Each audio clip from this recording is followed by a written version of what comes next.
Do we live in an evil universe, and are we the victims of a malicious and unkind fate? Or do we live in an orderly universe whose underlying principle is helpfulness or love? Most of us believe inwardly that the former is true and not the latter, and it is because of this that we harbour subconscious fears. It is because of this that we are pessimists, although outwardly we may appear to be the reverse. We have first to believe that we live in an orderly universe and that life is based on love. We have also to believe and acknowledge that the cause of our own evil, or the disorder in our life, is to be found in ourself. The truth of the whole matter is that we are not in harmony with life, and we are not living in obedience to its fundamental law. Harmony, peace, true success, and a carefree life are possible only to the extent that we come into correspondence with life, with the orderly universe in which we live, and work in conformity with the law of life and the universe, which is love, or cooperative helpfulness. We can thank heaven every day that we live in an orderly universe. We can pray every day that we may be brought into correspondence with it. We can think and act every day according to its underlying principle or law of cooperation and helpful service. Our first thought in every circumstance of life will be not what can I get out of it, but how much can I help? This, of course, is foolishness according to worldly standards, but it is really the highest wisdom, and it leads to the attainment of a life of true harmony, satisfaction, and peace. Life is essentially good, although it may contain many disappointments and many blows. Life is good, although a moulder of character. If we harmonise with it, bearing willingly its disciplines, we avoid much misery and trouble. Those who succeed possess a certain type of mind. It is true that they have ambition, vision, and driving power, capacity for work, and a strong will. Also, they never spare themselves, and in addition they seize each opportunity when it comes. But their principal cause of success is their type of thinking. They think in terms of success and achievement, abundance and prosperity. The life tends, in course of time, to express the type of thought habitually dwelt upon. If we think consistently in terms of success and prosperity, then sooner or later we express these things to a greater or lesser degree in our life. That is to say, according to our ability, we achieve the greatest success possible in our case. We cannot all be at the top of the tree, but we can each rise to the best position for which our particular genius fits us. We can all accomplish much more than we could ever believe possible. There are abilities hidden within us that are undreamed of. Our capabilities seem to increase as our responsibilities grow greater. Life calls on us for higher achievement, and the power and ability are forthcoming in a way that is surprising to ourselves and probably still more so to our friends. It must not be forgotten that true success is based on service. It is only by our cooperative help of the world that we can ever find happiness, and this in itself is true success. Money and fame are useless if they fail to bring happiness and satisfaction. Service and cooperative helpfulness bring the truest and most lasting success. Combined with efficiency, they make us indispensable in our particular branch or calling. Sooner or later, quality of character tells its own story. Thinking in terms of success and achievement, at the same time maintaining a consciousness of abundance and prosperity, tends to attract these things to us. The mind is creative to a degree undreamed of by most people, and our thoughts attract things to us after their kind, or opportunities for achievement and more abundant circumstances on the one hand, or failure and lack on the other. The inner cause of successful achievement, then, is in the mind. Instead of allowing it to wander anywhere it pleases, we have to train it to think constructively. While others are spending their spare time foolishly, we must, on the contrary, compel the mind to think positively in terms of achievement. We can hold an ideal in the mind continuously, around which the thoughts will revolve naturally and easily. Constructive thinking such as this compels us to work and strive, while other people waste their time in pleasure. It is no hardship, however, but a great joy. It arouses our enthusiasm, after which every task becomes comparatively easy. Sooner or later, just when we are ready for it, opportunity comes our way, just as surely as the rising and setting of the sun. The law is infallible. When we are ready, the opportunity arises. We have, as it were, two doors to our mind, one opening to a stream of heavenly, good, beautiful, ennobling, healthful and wholesome thoughts, the other opening to a stream of undesirable, weakening, destructive thoughts. It is impossible to have both of these doors open at the same time. In order to create or develop an attractive atmosphere, we must feel goodwill towards those whom we meet. We must be anxious to serve and help, and we must think the right thoughts.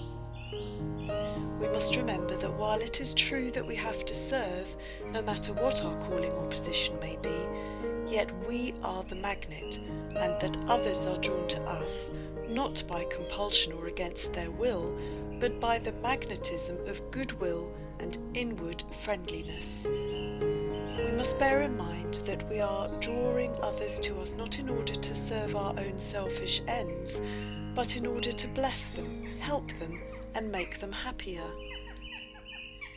It must be pointed out that if we pursue success wholeheartedly, it becomes in time our master. At first we find success to be a very shy bird indeed and difficult to catch. It leads us on, demanding ever self-sacrifice and yet more sacrifice, until at last we find ourselves committed to a life full of responsibility and of comparative importance, from which we cannot turn back or desert with decency. Then we find that success, instead of being our servant, has become our master, while we have become its slave. It is of importance then that we limit our material ambitions.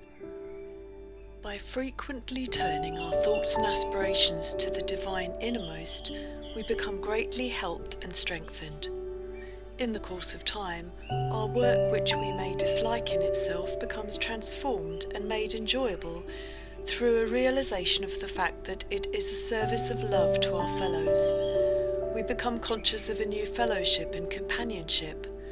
We are not alone, for there is one with us, helping to make life a nobler thing, to become more faithful workers and servers, to do things from a higher motive. The result of all this is that a new and finer character is built up, and this is eternal, for character can never die. And in addition, we become entirely new creatures. We may not be religious, as generally understood, or sanctimonious, but we can become nobler, truer, finer types of women and men, for whom the world will have cause to be thankful. The inner life, or spiritual life, is a very real thing. But how are fears to be overcome? In exactly the same way as you would calm the fears of a little child who might awaken during the night and be afraid of the dark. You would first say, "There's nothing to be afraid of."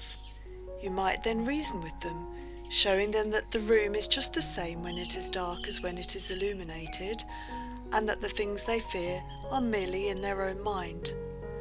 Then if this is not sufficient, you say, "I will stay with you, and I will hold your hand so that you will know that everything is all right and that there is nothing to fear. Feeling your presence and being quite certain of your power and willingness to protect them, they soon fall quietly back to sleep. Now we have to treat ourselves in exactly the same way. We are very complex creatures and can actually speak, argue and reason with our own selves. We proceed in exactly the same way as we did with our little child. First of all, we say to ourselves, "There is nothing in all the universe that can make me afraid." This is not a mere empty boast, it is a statement of truth. Beginners might think, quite naturally, that having discovered the immense power of thought, all that they have to do is to make use of it according to their own sweet will. There is probably no greater error than this. It is because thought is so powerful and its effects so far-reaching that make it important that we train our thoughts to correspond to the inner laws of the universe. No peace, happiness or harmony can ever result from making selfish demands upon life. It is true that there is a time in our life when it seems that everything is in our own hands and that we are master of our fate, captain of our soul. This may spur us on to achieve and conquer and to meet with experiences that are a necessary preparation for greater things.